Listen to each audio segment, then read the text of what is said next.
Sumpa ng mga sundalong inaaswang. Sa isang malayong bayan sa kabundukan ng Sierra Madre, may isang kampo ng mga sundalo na nakatalaga upang magbantay laban sa mga bandidong patuloy na nananakit ng mga magsasaka at nanununog ng mga kabahayan. Ang kampong ito ay bantog hindi lamang sa pagiging malakas na depensa ng bayan kundi pati na rin sa kakaibang kwentong bumabalot dito. Isang gabi ng kalagitnaan ng tagulan, nang magising si Sargento Mario sa isang malakas na sigaw mula sa labas ng kanyang tolda. Tumakbo siya palabas, dala ang kanyang baril, upang alamin kung ano ang nangyayari.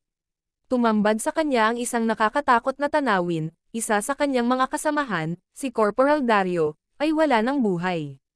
Ang kanyang katawan ay tila pinagsisiraan at may mga bakas ng matutulis na kagat sa kanyang leeg at braso. Ang mga mata ni Corporal Dario ay dilat at ang kanyang bibig ay nakanganga, tila nais niyang sumigaw ng tulong ngunit hindi na kinaya. Anong nangyari dito? Tanong ni Sargento Mario habang lumalapit ang mga ibang sundalo, lahat ay naguguluhan at takot. Wala kaming narinig, sir, sagot ng isang sundalo. Bigla na lang kaming nakakita ng patay na katawan ni Dario. Mula sa gabi, isang matandang mangkukulam mula sa nayon ang nagpakita at nagsimulang magsalita ng mga panakot na kwento. Ang mga aswang, sabi niya, ay muling bumabalik sa bayan. Matagal na silang tahimik, ngunit ngayong may digmaan, sila ay nagugutom at naghahanap ng mga kaluluwa. Noong una, hindi naniwala si Sargento Mario. Naniniwala siyang dapat mayroong makatutuhanang paliwanag sa kamatayan ni Dario. Ngunit makalipas ang ilang araw, isa pang sundalo ang natagpuan sa parehong kalagayan. Sa pagkakataong ito, ang katawan ay halos walang dugo, at ang palatandaan ng kagat sa kanyang katawan ay mas malaki at mas malalim. Tila nilala pa ang kanyang laman. Nagdesisyon si Sargento Mario na magpatrolya tuwing gabi upang bantayan ang kanilang kampo. Kasama niya ang ilang piling sundalo upang tiyakin na walang kalaban o mabangis na hayop na makakapinsala pa sa kanila. Ngunit isang gabi, habang sila'y nagbabantay, nakita nila ang aninong naglalakad mula sa kadiliman. Ang anino ay tila isang sundalo, ngunit ang mukha ay natatakpan ng dugo at ang mga mata ay mapula. Corporal Dario, bulong ng isa sa mga sundalo. Ngunit imposible iyon, patay na si Dario. Sa isang iglap, tumalon ang nilalang papalapit sa kanila, bumilis ang galaw nito, hindi tulad ng isang normal na tao. Nakaramdam ng kilabot si Sargento Mario, ngunit mabilis siyang kumilos, pinaputukan ang nilalang. Tumama ang bala, ngunit sa halip na bumagsak, mas lalo lamang itong nagalit. Mabilis itong sumugod kay Sargento Mario at sinubukang kagatin siya, ngunit isang malakas na sigaw mula sa mangkukulam ang nagpabagal sa galaw nito. Ang mga sundalong inaaswang ay hindi na tao. Sigaw ng mangkukulam. Sila ay biktima ng lumang sumpa. Kung sino mang nakagat ng aswang, siya ay magiging isa rin sa kanila. Kailangan silang patigilan bago sila kumalat. Mula noon, naging mas laganap ang mga pangyayaring ito sa kampo. Marami sa mga sundalo ang natatakot at nag-aalinlangan kung paano sila makakaligtas sa sumpa. Sinabi ng mangkukulam na ang tanging paraan upang mapigilan ang mga ito ay sunugin ang mga bangkay ng mga nasawi upang hindi sila muling bumangon. Ngunit sa bawat gabi, tila parami ng parami ang nagiging aswang. Nagdesisyon si Sargento Mario na humingi ng tulong mula sa mga matatanda sa baryo. Nalaman niya ang kwento ng isang sinaunang digmaan kung saan maraming sundalo ang namatay at ang kanilang mga kaluluwa ay hindi matahimik.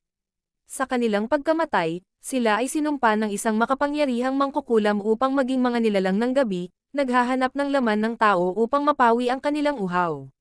Sa dugo, isang gabing madilim, hinarap ni Sargento Mario at ng kanyang mga natitirang kasamahan ang mga aswang. Nagtayo sila ng isang malaking apoy sa gitna ng kampo at nagsagawa ng ritual ayon sa mga turo ng mangkukulam. Habang nag-aapoy ang gabi, narinig nila ang mga sigaw ng mga aswang na tila nasusunog, isa-isa silang natupok ng apoy at nawala. Ngunit alam ni Sargento Mario na hindi iyon ang katapusan. Ang sumpa ay laging nariyan, naghihintay lamang ng pagkakataong bumalik.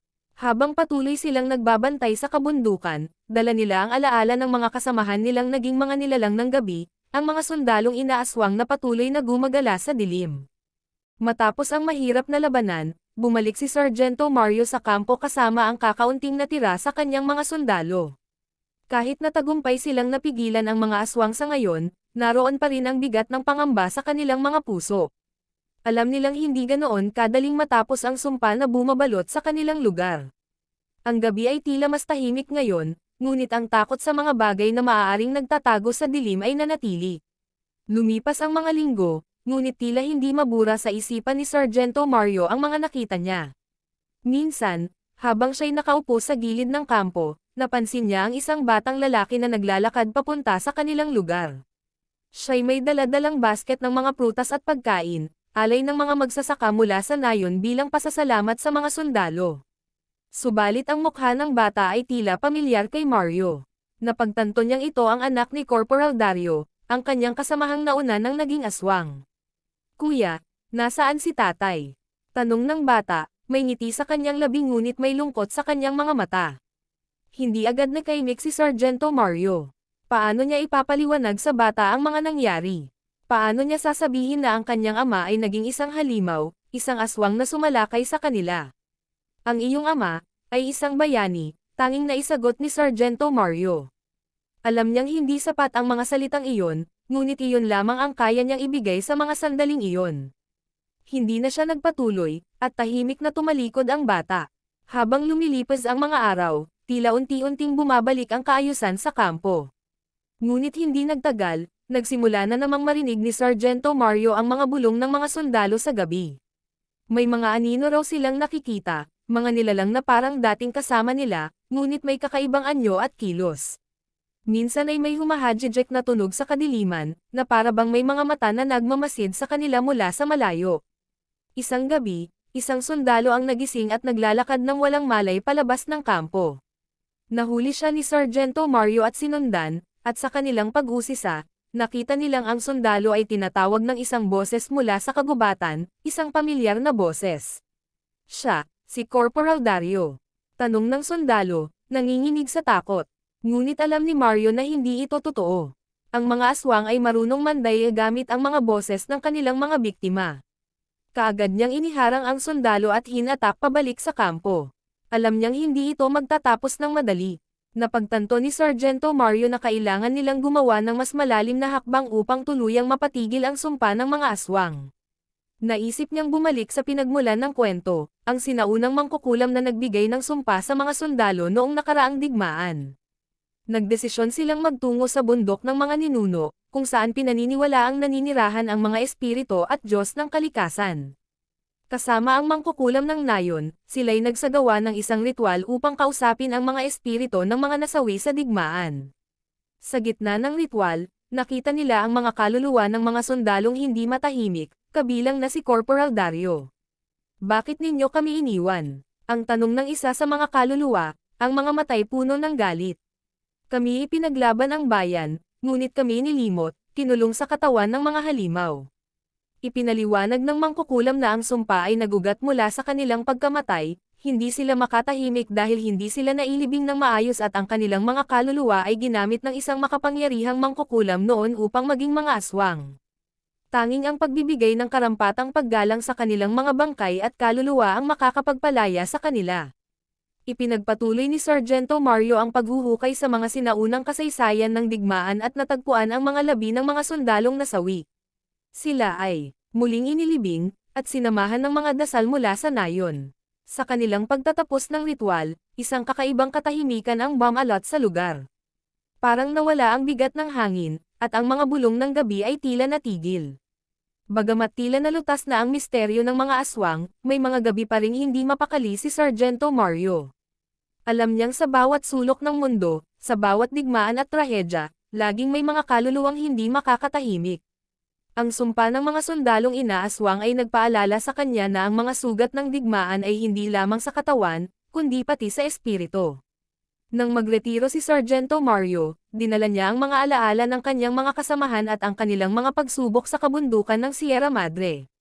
Alam niyang kailanman ay hindi na siya makakalimot sa mga sundalong naging biktima ng sumpa, at patuloy niyang ipinanalangin na hindi na muling bumalik ang mga aswang na Samaire sa kanilang katahimikan. Ngunit sa huli, alam niyang sa ilalim ng bawat tahimik na gabi, laging may mga kwentong hindi natatapos.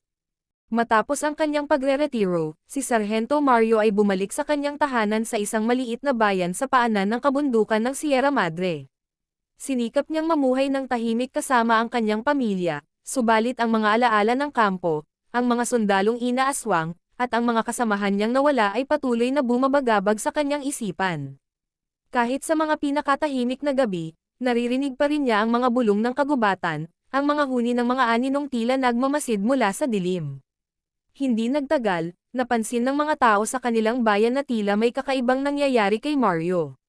Hindi siya nakakatulog ng maayos at madalas na nagpupuyat, nagmamasid sa mga anino sa labas ng kanyang bintana.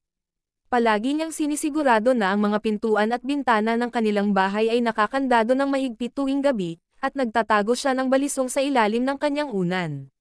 Ang kanyang mga anak at asawa ay nag-aalala sa kanyang kalagayan, ngunit hindi nila maintindihan ang kanyang takot. Isang gabing madilim, habang ang ulan ay bumabagsak ng malakas, may kumatok sa kanilang pintuan. Nang buksan ito ni Mario, tumambad sa kanya ang isang matandang babae mula sa nayon, si Lola Bering, ang mangkukulam na tumulong sa kanila noon. Namumula ang kanyang mga mata at tila pagod na pagod. Mario, sabi ni Lola Bering, hindi pa tapos ang laban. Ang sumpa, nagising na naman. Hindi makapaniwala si Mario. Akala niya'y natapos na ang lahat ng ito. Akala niya, sa pagsunog sa mga bangkay ng mga sundalong inaaswang at pagsasagawa ng ritual ay napatahimik na ang mga kaluluwa. Ngunit ayon kay Lola Bering, mayroong isang mas malalim na ugat ng sumpa, isang bagay na hindi nila naabot noong unang beses. Ang sumpang ito ay hindi lamang tungkol sa mga kaluluwang hindi matahimik, paliwanag ni Lola Bering. Ito'y bahagi ng isang sinaunang kasunduan sa pagitan ng mga mangkukulam at ng mga makapangyarihang nilalang ng gabi. Matagal nang nagugutom ang mga nilalang ng kadiliman at ginamit nila ang mga sundalo bilang kasangkapan upang makabalik sa ating mundo. Nagpasya si Mario na muling harapin ang takot na iniwan na niya noon. Sa pagkakataong ito, hindi na lamang ito labanan ng mga sundalo laban sa mga aswang, kundi laban sa mismong pinagmulan ng sumpa, isang sinaunang puwersa na matagal nang nagkukubli sa kagubatan. Naglakbay si Mario kasama si Lola Bering pabalik sa kabundukan, kung saan pinaniniwalaang nagmumula ang pinakamalakas na enerhiya ng mga nilalang ng kadiliman. Kasama rin nila ang ilang matatandang mangkukulam mula sa iba't ibang nayon, bawat isa ay may dala-dalang alituntunin ng sinaunang kapangyarihan upang labanan ang mga ito. Sa kanilang pagdating sa isang lihim na kuweba sa gitna ng kagubatan, nadama nila ang malamig na hanging bumabalot sa kanilang mga katawan, isang pahiwatig ng masamang puwersa na umiikot sa lugar. Narito sila, bulong ni Lola Bering, habang sinisindi ang mga kandila ng ritual. Ang mga nilalang ng kadiliman ay hindi natin makikita sa kanilang tunay na anyo, ngunit naririto sila, naghihintay ng pagkakataon. Habang ginagawa nila ang mga dasal at seremonya, nagsimulang manginig ang lupa. Ang mga nilalang ng gabi, mga aninong walang hugis, ay nagsimulang magpakita mula sa paligid, tila sinusubukan silang pigilan. Ang mga ito'y mas malalakas kaysa sa mga aswang na kanilang hinarap noon, mas mabilis at mas mailap. Sa gitna ng kaguluhan, nakita ni Mario ang isang nilalang na mas malaki at mas malupit, ang pinagmulan ng sumpa, ang pinuno ng mga nilalang ng kadiliman. Mangyari na ang nararapat, sigaw ni Lola Bering habang itinataas ang isang sinaunang anteng-anteng na pinaniniwalaang kayang makipaglaban sa masamang espiritu. Nagsimulang yumangay ang hangin at tila napapaligiran sila ng malalakas na tinig ng mga kaluluwa ng mga sundalong inaaswang. Nakikita ni Mario ang mga imahe ng kanyang mga kasamahan, si Corporal Dario, si Private Luis, at ang iba pang biktima ng sumpa. Sila'y tila humihingi ng katarungan, ngunit ngayon ay mas kalmado na ang kanilang mga mata. Sa tulong ng kapangyarihan ng mga mangkukulam, nararamdaman ni Mario na unti-unti nang natatanggal ang sumpa. Isang malakas na putok ng liwanag ang sumabog mula sa gitna ng kuweba, na nagpatigil sa lahat ng mga nilalang ng kadiliman. Sa wakas, nawasak ang sumpa, at ang mga nilalang ay unti-unting naglaho sa hangin, parang abo na tinangay ng malakas na hangin ng kabundukan. Matapos ang matinding labanan, hamupa ang lahat. Ang mga mangkukulam ay napagod, ngunit alam nilang nagtagumpay sila. Sa wakas, natapos na ang sumpa ng mga sundalong inaaswang. Tumayo si Sargento Mario sa gitna ng kuweba, nag-aalala ngunit nakaramdam ng kaluwagan. Alam niyang sa wakas, mapapayapa na ang mga kaluluwa ng kanyang mga kasamahan. Pag-uwi ni Mario sa kanilang bayan, hindi na muling bumalik ang mga bulong sa gabi. Nakahanap na ng katahimikan ang mga sundalo, at siya man ay nakaramdam ng kapayapaan sa kanyang puso. Ngunit sa bawat kwento ng bayan, lagi niyang sinasabi na ang mga aswang at ang mga nilalang ng kadiliman ay bahagi ng ating kasaysayan, hindi na dapat kalimutan, kundi dapat tandaan upang hindi na muling magising. Sa bandang huli, si Sargento Mario ay tumahimik kasama ang kanyang pamilya, ngunit ang kanyang pakikipaglaban sa mga aswang ay nanatiling buhay sa bawat kwento ng kabundukan. Kwento ng mga sundalong inaaswang na nagpatuloy sa gabi, at sa wakas, nakahanap ng kapayapaan sa liwanag ng araw.